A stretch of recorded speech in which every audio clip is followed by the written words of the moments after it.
Before we begin, a gentle content note. This episode includes discussion of death, dying, and mental health. Please listen in a way that feels supportive for you. Pause or skip as needed. Welcome to the Vibrational Shift podcast. I am really excited to be joined today by Hamilton Garcés.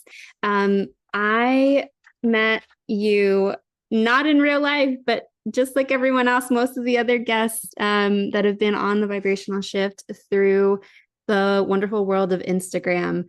I feel like I've followed you for the last couple of years because you're also in the sound world, and other sound practitioners that have come across have mentioned how powerful the offerings are that you have. And I've been hoping to check it out. And I saw a couple that are coming up. So I think I'm going to have to try and make my way over there if we can make that happen. But I'd love for you to just introduce yourself. Where are you from? Where's your family from? What should we know about you? Well, thank you, Joanna, for having me.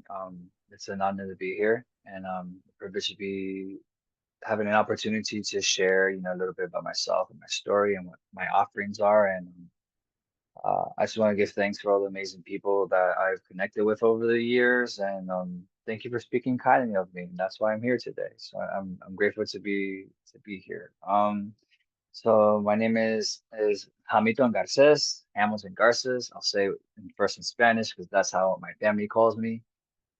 Everyone calls me Hammy or Hami, and I'm 33 years young.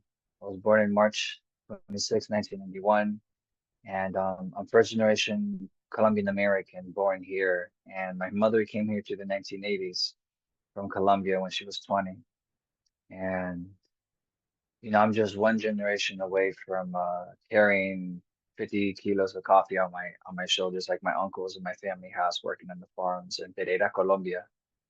Um, this is a city that's like south of Medellin, beautiful mountainous country area. And for me, my childhood was being raised in Colombia throughout the school, excuse me, being raised in America in the school year, but in the summers, it was spending the summers and the vacations with my cousins and spending time in the farms and going to, playing in the rivers and things like that.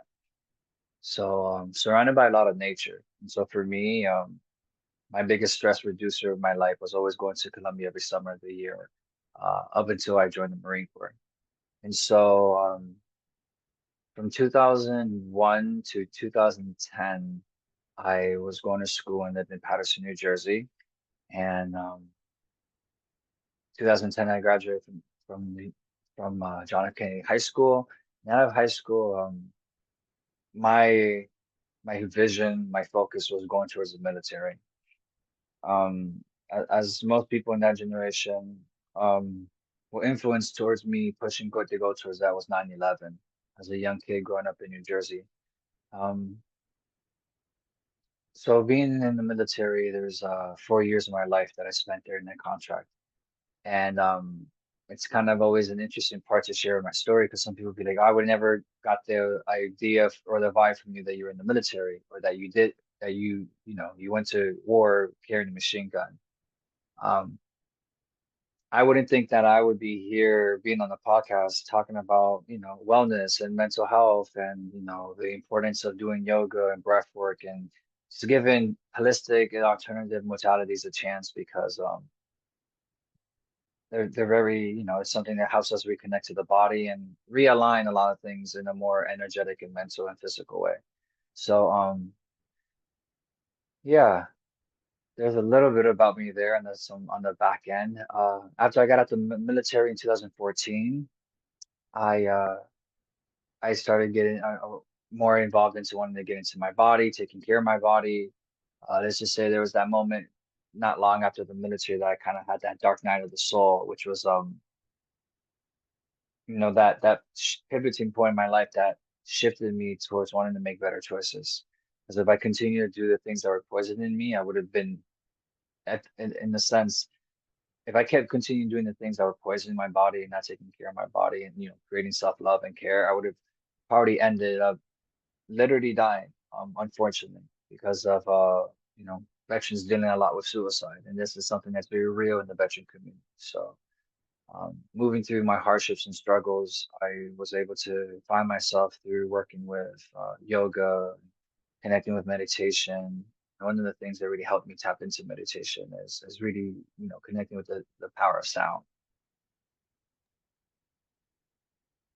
So many ways that we find our way. The same feeling of if someone had told me 5 years ago, well, maybe not five, maybe like 10 years ago, that I'd be also sitting here having a conversation about yoga and wellness, I would have been like, really?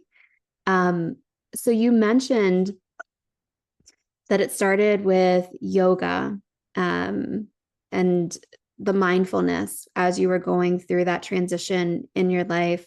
I'm curious because I always think I love to hear people's first experiences. What got you to that first class? Like, was it someone brought you along and you went and you had an experience, or what was that? How did you find your way into your first gateway into the wellness space?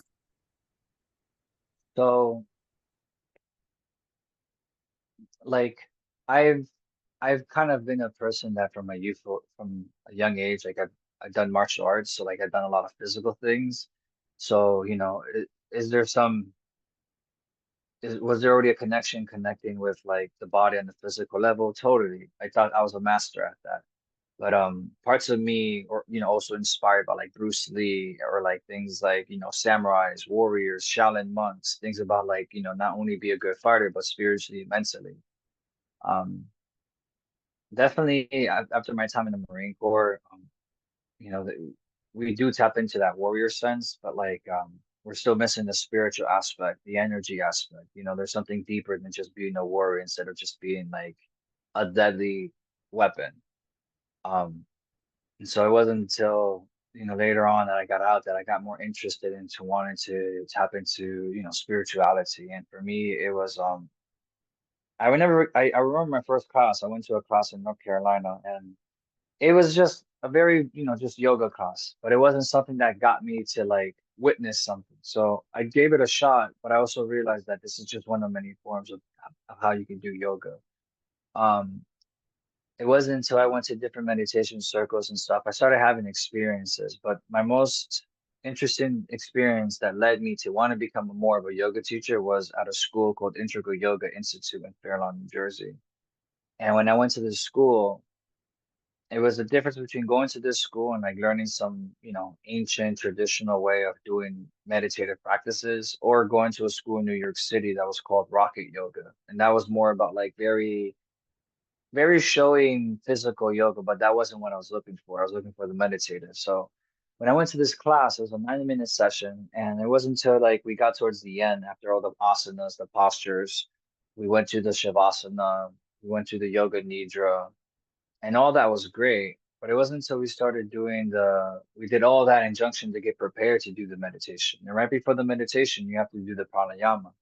And it was a practice of the Brahmari, which is the humming of the bee, blocking the ears, covering the eyes. And when I did that humming, I started kind of seeing like a holographic flower of light with my eyes closed. And like I literally tapped out of it and I was like, what the heck? And then I was like, hold Wow. on. And I go back into it and I start humming and it just starts again. And that was like my first thing of being like, I need to, learn the force of, tapping into the force of the Jedi, the force of nature, the force that drives through all things. And as a warrior, um, that was my first initial thing to wanting to like, control more of my body, control more of the mind, tapping into the senses, and learning the skills to, basically get to those meditative states. And that party happened around, I want to say 2017. It's beautiful to see that visual, right? As you're moving all that vibration through the body, I can see how you're like, whoa, what is that? And then being able to go back in, I'm sure that that was probably one of those experiences afterwards.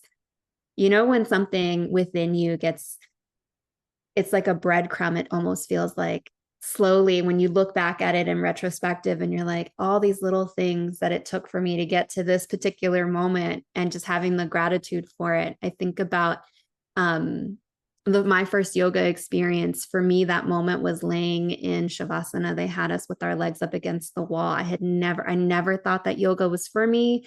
I had never seen anyone that looked like me practicing yoga. And the only reason I was in that class was because they had brought it into the office and they wanted us to do some self care. I used to work at an anti human trafficking organization. And this was like almost 15 years ago. And that sensation, that feeling of peace, I had never experienced before. And then slowly, like, if my first experience had been that beautiful visual, woof, I feel like that would have taken me to a whole nother place. But it's like those little breadcrumbs, right? That you get to start to, when you look at it in retrospective, I know I'm always like, wow, if someone had told me, or if I knew what it was, and it's like that unfolding of the journey. Um, so you mentioned the two different, choices you had in front of you with the yoga um, teacher trainings that you were looking at doing, and having this powerful experience with the Brahmari breath and with feeling that sensation of the vibration.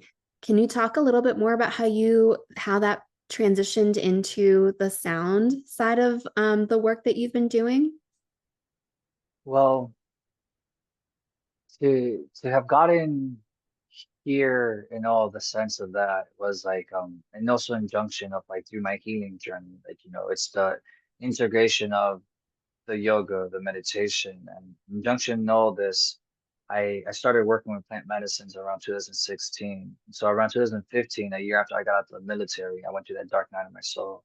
Between 2016 to 18, I started working with plant medicines, with specifically with a group in ayahuasca.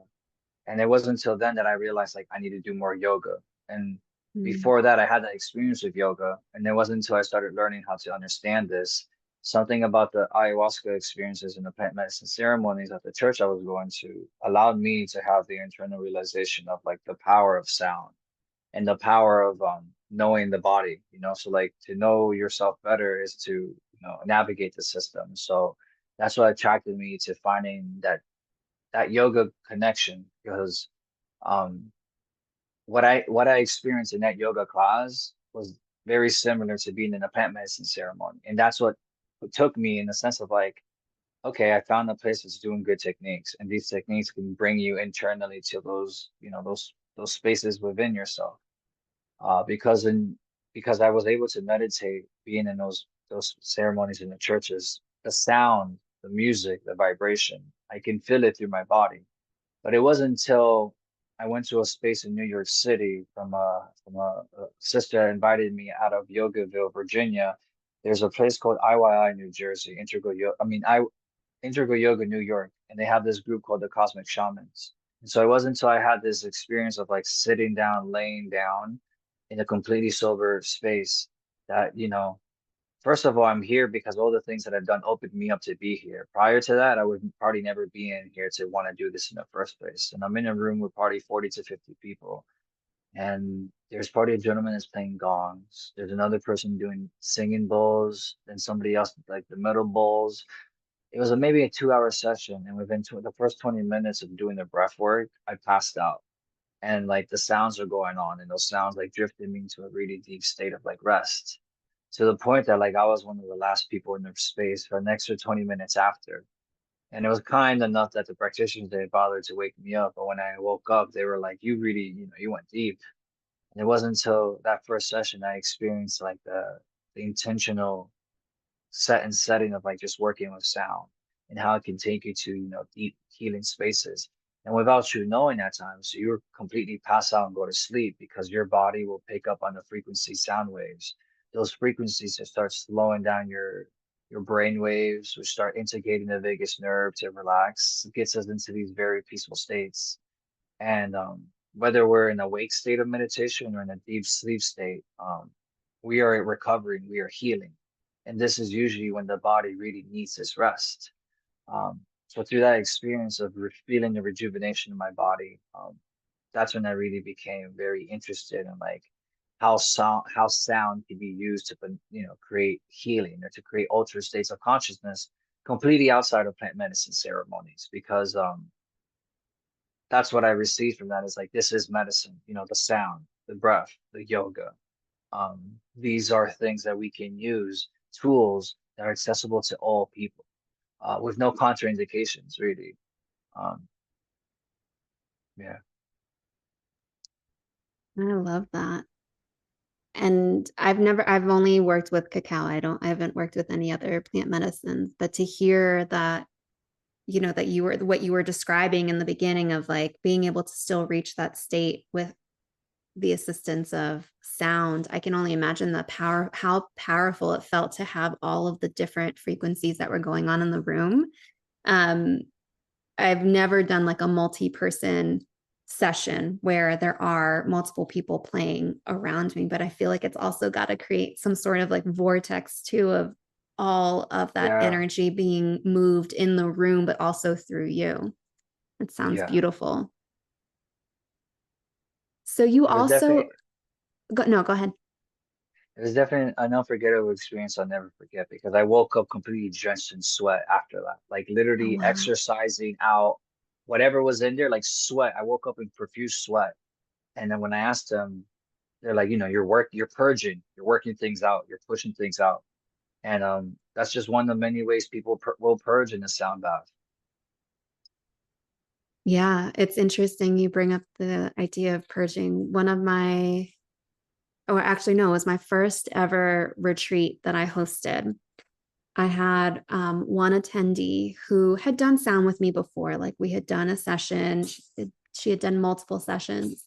Um, but we were doing a lot of sound throughout the weekend, and she was having a lot of stomach things going on, right? And afterwards, she was like, I don't know what it is. She's like, I don't feel sick, but I feel like the amount that I've released physically from my body is Mhm. intense. And so when you were saying the sweating, yeah, there's other things that people can have, like the different effects that people can have, like when they're moving all of that energy through their body, it is like a cleanse that's happening as well. Yeah. Yeah. Or, people crying. I've seen a Mm-hmm. lot of people cry, releasing. Some people burst into tears. I've seen people who I had actually had a gentleman that told me how he came to his first sound bath and I was putting the didgeridoo over him. And he just started literally just like, and I'm like, this man is working through something right now. Like this man is working through like it almost looked like it was a discomfortable pain.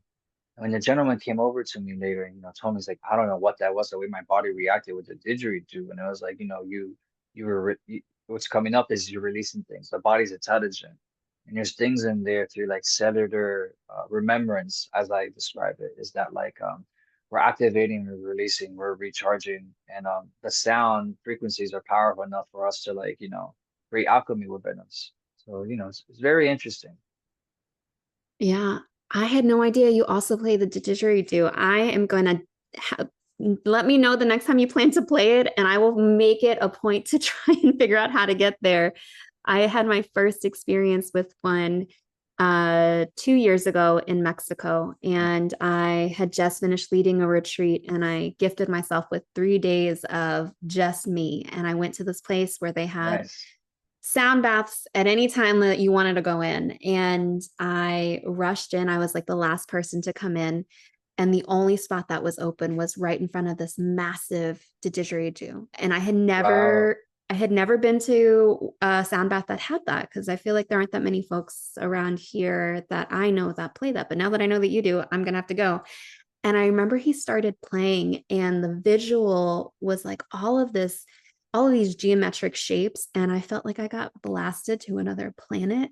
My body, when I woke up, I felt like Gumby. It was amazing. Like who knows what was happening. I was probably convulsing on the floor for sure, releasing, but um, I love the sensation that you feel, the powerful vibrations that get pulled out during a sound bath. And what you're Hmm. like you were saying, the body is so intelligent, it holds so much wisdom. And it sometimes when we not sometimes when we allow the minds to get in the way, um it I've seen some people who have come to sound baths and they're holding on so tight and their body is Yeah. resisting. Like you can actually see it shaking. And I had one woman recently who came to one, and she approached me afterwards. She was like, my body just couldn't stop shaking. And she was like, I was actually nervous because I knew why it was shaking. I didn't want to cry in front of these strangers that I didn't know.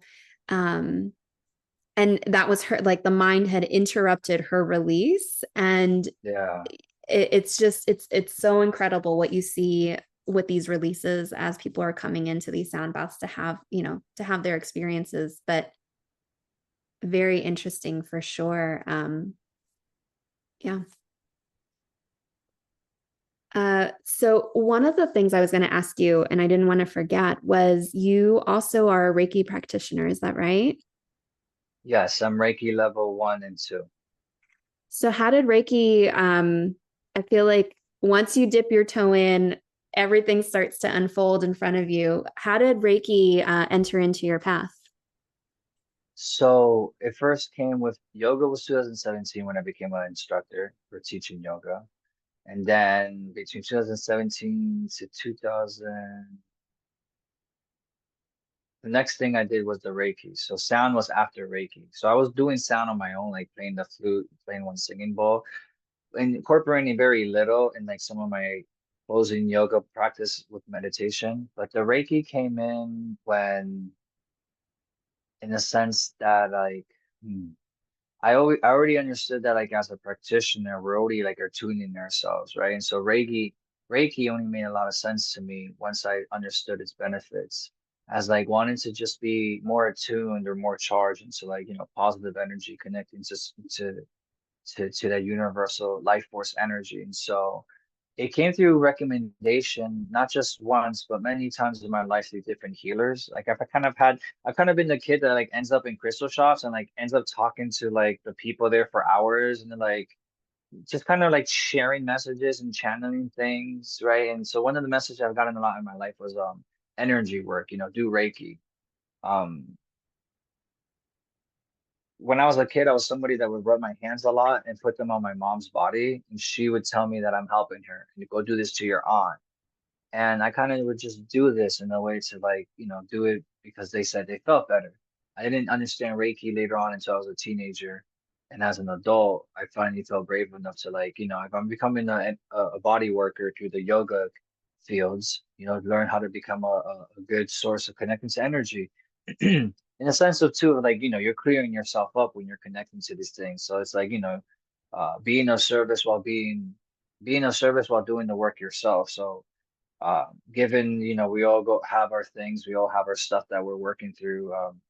I found Reiki to be useful in my life because it brings more intention. So I did Reiki 1 and 2 around 2019, over the span of the summer, and that became useful because it allowed me to have more trust and like connecting to energy to be of service. So not long after Reiki, I started doing sound healing and became a certified sound healer through a course with a teacher that I connected with named Patricia Norton. Oh, no way. I did my training with her too. Uh, Right on, small world. Oh, well, Amora Norton now. yeah, Amora. And I was just thinking, as you've been giving your timeline, I feel like ours have been pretty parallel. I started teaching in 2017 and then immediately found Reiki, did levels 1, 2, and 3. And then sound came in after that. And I feel like the timing of it, with a lot of the practitioners that I've talked to, uh, it was like we were given that gift right before the pandemic to have Yeah. those tools to be a pillar. Like for me, I used Reiki a lot during my pregnancy and my second pregnancy. I was pregnant during the pandemic. I found out I was pregnant like beginning of February, and then the world shut down in March. And I had terrible, terrible anxiety throughout my entire pregnancy and even into postpartum because of what was going on. And I used sound and Reiki to calm myself as much as I could, and also used it with the people that I love most. Like my oldest daughter, who is about to be 10 now, has been receiving Reiki from the minute that I got it, but I understood how to use it. And something that you said as you were sharing about, being little and rubbing your hands and just intuitively knowing that you could do that. And also, even saying, you were saying about you end up in crystal shops the same way. I want to say I used to travel a lot for my previous job. And wherever I was at, I'd always make my way into a crystal shop.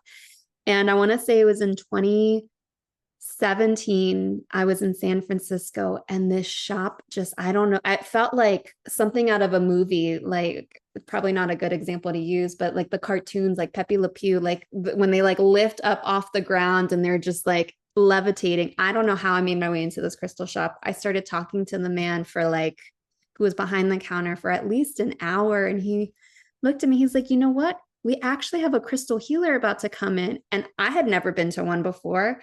And he was like, do you want to squeeze in? We can do like a 30-minute or a 60-minute session.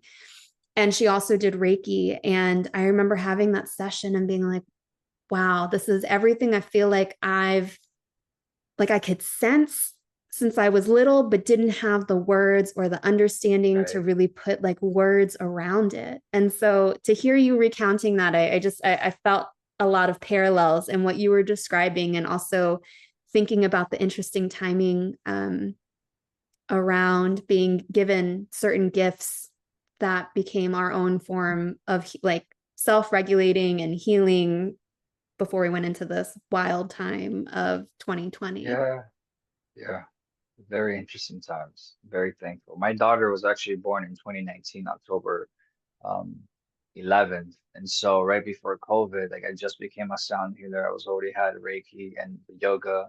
And honestly, that's what really helped create peace in the home, in a sense, like helping the partner, my partner, the mother of my child, at the time, where she was going through breath work, like the yoga, prenatal yoga was very important. Deep breathing was very important. Doing Reiki on the baby and playing the flute and doing sound healing. The baby was very responsive. And like to this day, my daughter, she'll be 5 next month. And like she can play the singing bowl, she'll play in the flute, she can play the didgeridoo. Um, she plays the mouth harp. Like she just loves doing these things because she's been in the womb, she's been exposed to frequencies, vibrations, to healing. And she's really my number one fan. I have a Spotify and iTunes and YouTube account where I have Nova. It's an album that I have, and my daughter listens every time she sleeps here, five nights a week. Um, she asks to play her favorite song, which is called Earth Mother Song, and so she listens to this song every night before she goes to sleep.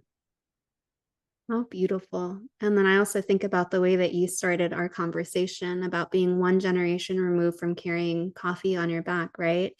Yeah, And to think of what you've been able to create for the next generation after you, like where she is getting to see from birth, even before, the experience in the womb of being able to be exposed to this medicine is just so special. And it really does, it makes me smile very big right now just thinking about the beautiful thread of that, of where we have the opportunity and the ability to create a change within our own lineages, through these gifts.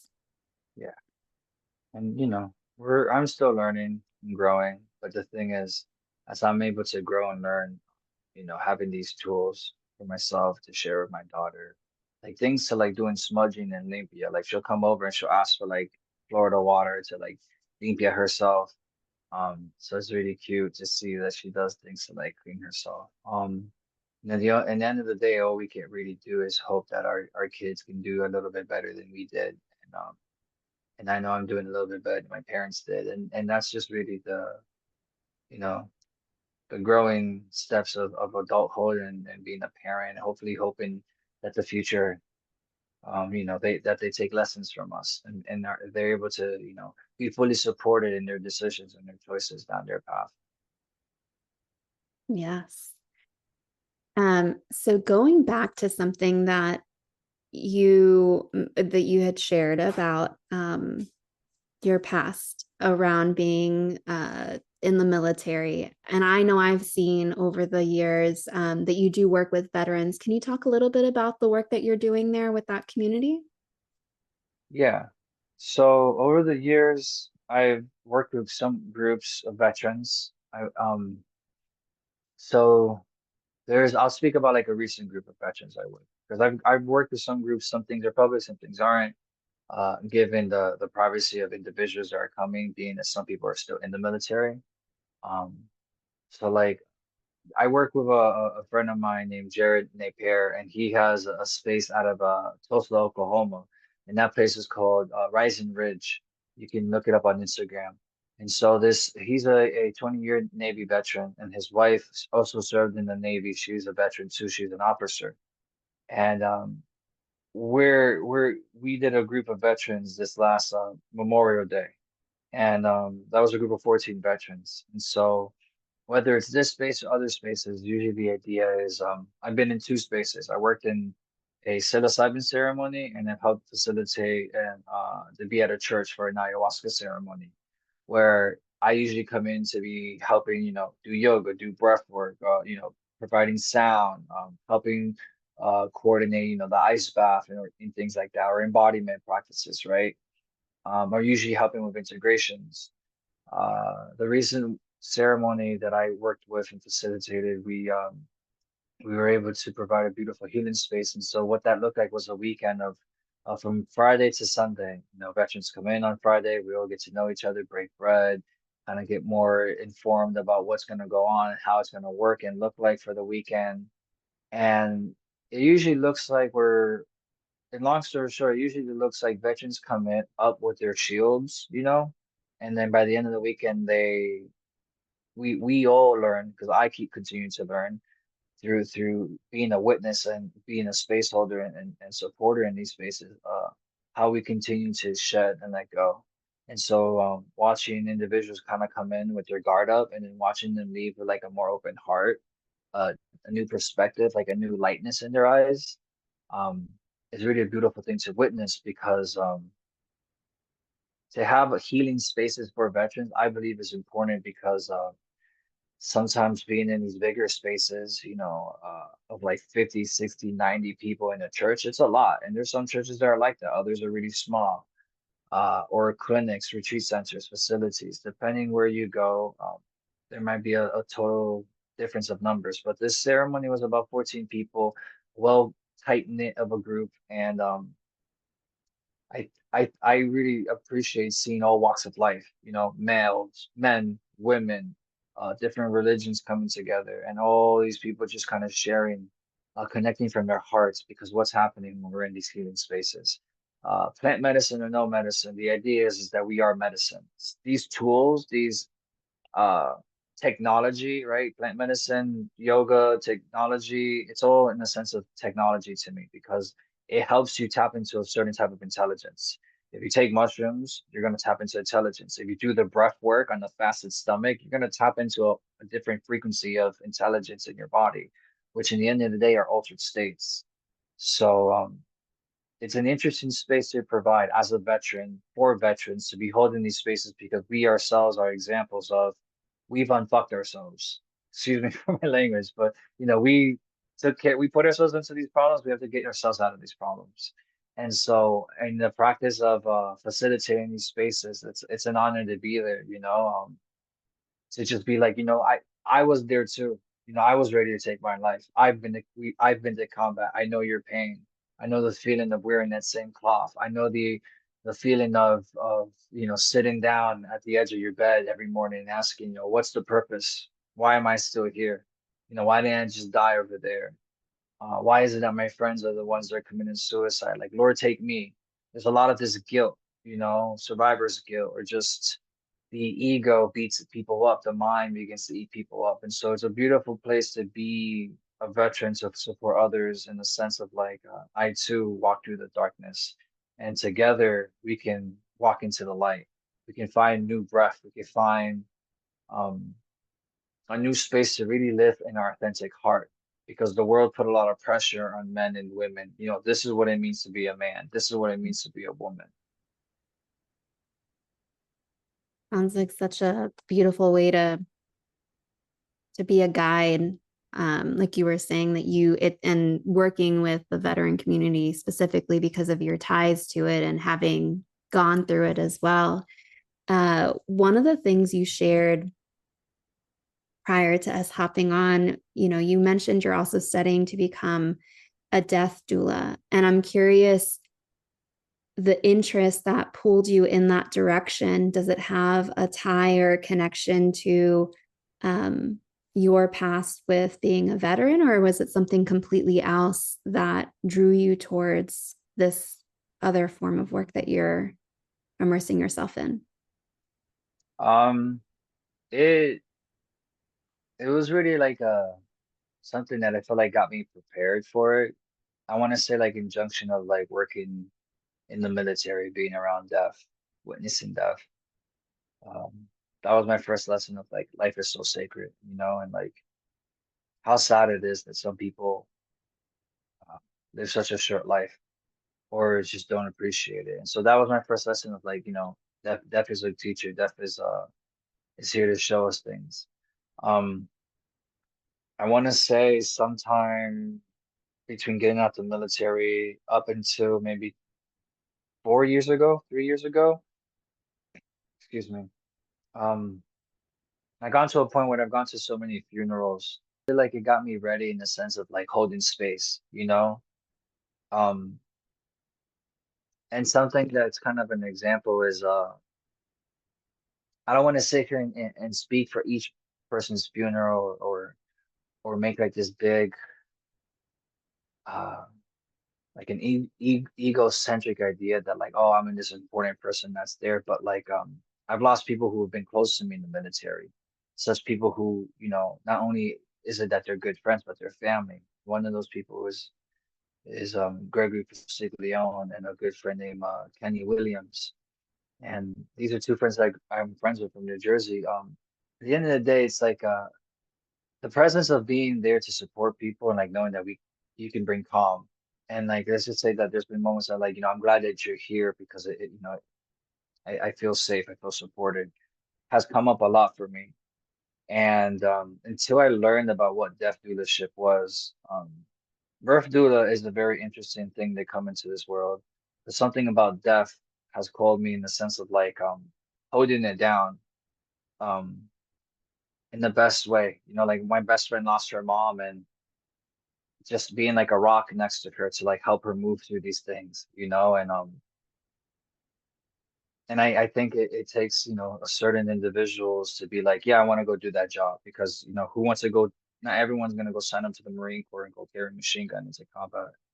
Um, so what I feel like really got me fully to wanting to do it was just the interest of that. And needless to say, uh, university things aligned that when I got a scholarship to start studying at my own pace, deaf leadership course, which I'm still in the process of moving through and completing.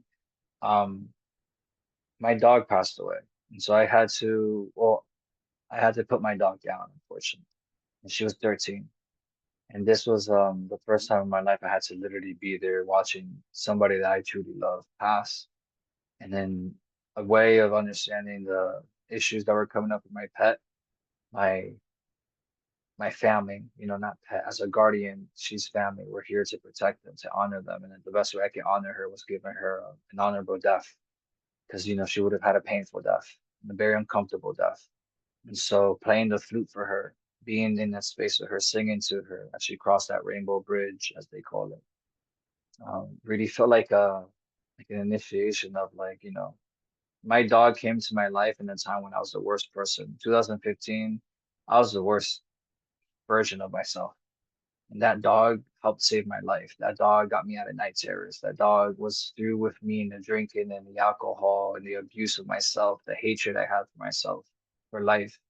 That dog taught me how to live, taught me how to calm down, how to focus on things that I didn't used to pay attention to. And so to me, that dog will always be like a great teacher, bringing me into the world of wanting to know myself better. If that makes any sense. Yeah, I love what you said about having an honorable death and being able to hold that space. And what a beautiful way to do that with the things that have been so helpful for you. You mentioned playing the flute and being able to sing. And I'm sure that her being able to receive that, to feel it as they cross into a higher plane. Um, Something else that you said that I want to make sure we call out before we wrap our time up is you have an album that you recorded, and I listened to it. I've listened to it a couple of times. It's beautiful because I think I had seen, it's so funny how Instagram can make you feel like you're a part of someone's world, like that you know like you feel like you've seen a part of it. I think I had seen at some point when you were recording it, I remember thinking, I was like, oh, I wonder how it's going to come out. And then you released it, and it was, um, I was celebrating from over here listening to it. Can you tell us what the name of the album is? And I'll be sure to include it in the show notes so people can Sure. go take a listen as well. Awesome. Yeah, so it's called Pacha Nova. Pacha is like earth, right? Like earth. Um, a lot of people would know like Pachamama, right? Mama's mother. Pacha's earth. So it's new earth. Nova is new. And there's kind of like this correlation between my daughter's name is Scarlet Nova, but the play is like, new earth, new world, new space. Um, Singing and bridging the songs of the earth, and so there's 5 songs on it, and it's like about 13 minutes long, a few minutes each track, and um it's inspired through the years of songs that I've learned. One of the first songs that I ever learned ever is actually the Earth Mother song. And that came through 2016 when I was in my yoga school training. And out of Yogaville, I connected with a Native American mother named Grandmother Dayani. Dayani is a descendant from the Lakota tribe, and she taught me a song on the flute that her grandfather made called the Earth Mother song. And so she taught me this song to share. And so these songs they're inspired through just through the connecting of medicines, connecting with the earth, because the earth is medicine, the forms of the different elements, connecting with them. And so it's been inspired through meditation. How beautiful. And I didn't know the connection with, obviously didn't know about how you had the song, that it was shared with you. And again, just thinking about like when we share things with other generations or with other people and knowing the legacy that it'll leave behind. I can't wait to go back and listen to it. So, how can people get in contact with you? What is the best way to learn a little bit more about you, where you're at, and how to catch one of your offerings? If you're on Instagram, just look up at mindful warrior underscore HAMI. So at mindful warrior underscore Hammy. And you'll see my link tree. If you're in the DMV area, DC, I offer wellness sessions once a month over at the Eaton in DC. It's a hotel, but they also have like a second floor where they offer wellness spaces and different practitioners are there. For monthly sessions over in Columbia, Maryland at a spa over there. So you'll see all my link tree stuff in there. So um, that's the best place to follow me for all the things that I have through that link tree account. You'll see my YouTube page. You'll see my Spotify account, and or support me through iTunes, whatever is easiest. And that's pretty much it. Those are the best ways to find me, to connect with me. Feel free to reach out on Instagram or send a message if you're interested about services. I do one-on-ones on computer. Um, I don't have a home-based studio, so I'm still growing in that. I still have some new offerings coming up for in the Fairfax, Virginia area. And if anybody's interested, especially veterans and up and coming retreats and things like that, reach out, and I'd love to connect with you to see how my myself or other sources could be of service to you. So thank you for this opportunity, Johanna, for having me here. Thank you. Yes. And if you're up for it, we can close out with a mini practice of about 5 minutes, and Yeah, I'll we'll turn the do. floor over to you. Sounds good. So I'm feeling we'll just kind of close out with some nice mindful practice, just a nice grounding technique as we move into the rest of our day and the rest of our week or our weekend. Because it's always beneficial to tap into just a few minutes of breathing. So we're gonna find a comfortable space to sit. If you're sitting down, I invite you to roll your shoulders back, beginning to find a neutral position of the head to rest. I invite you to soften the gaze towards the bridge of your nose and just beginning to notice the breath. We're just taking a moment to reset the body, reset the mind, and just notice how your breath is flowing. Is it short? Is it shallow? Are we breathing through our nose? Do you notice if you're breathing through the mouth?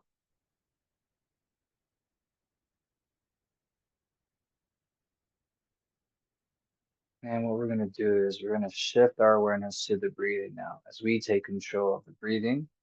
As we focus the airflow through the nose, we're going to breathe in through the sinuses, in through the back of the throat, and watch as the belly fills up with air. This is position one. Place one hand on the belly to notice the breath. Fill in the belly. As we inhale through the nose, watch the belly rise up. Push the air into the hip. The belly rises up. Dropping the jaw, exhale through the mouth, ocean breath.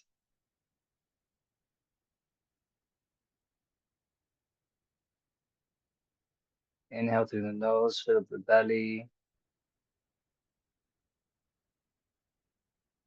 Exhale through the mouth.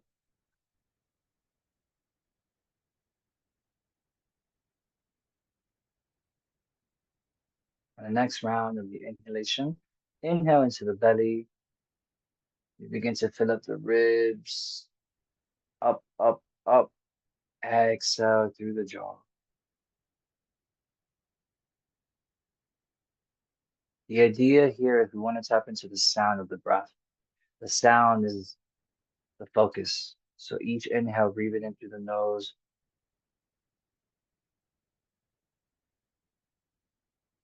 The air flailing up, up, up into the ribs, into the upper chest. Now the entire spine is full of breath. Exhale.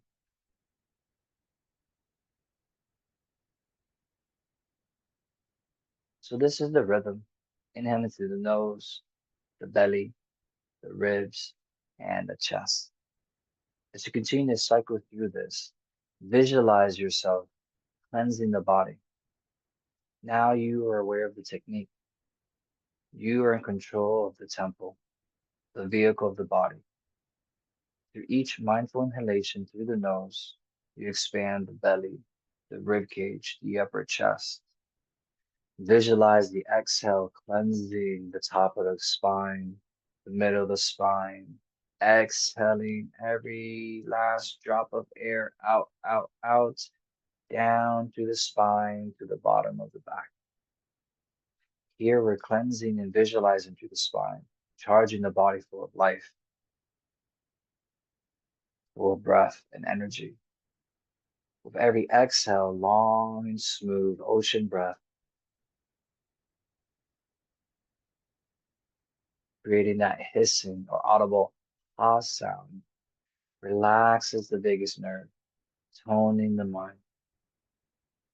Maybe once every hour for 5 minutes, tapping into this technique to be more present in the moment, to be coherently with our thoughts, with our mind and our breath.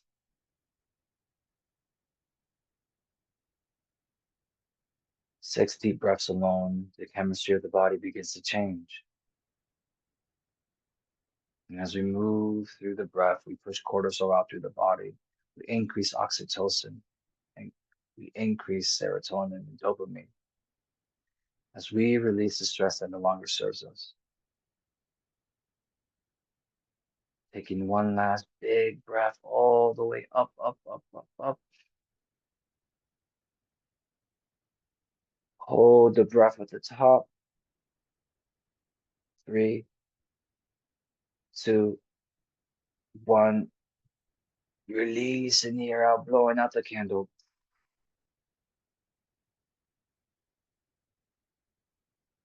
Sealing the lips and bringing the hands to the heart. Giving thanks for this moment to connect to your heart, to the sacred breath, and for the journey of the mind into the body. Peace, peace, peace be to all beings. Thank you for joining me today. Thank you for listening to this podcast. My name is Hamilton Garcés. With much love and respect, it's been an honor here to share space and breath with you. Gratitude. Thank you. Thank you. Thank you for joining us. And I will be linking all of Hami's information in the show notes. So be sure to check that out and to connect with him and to maybe catch a practice live or virtually when you're able. Bye.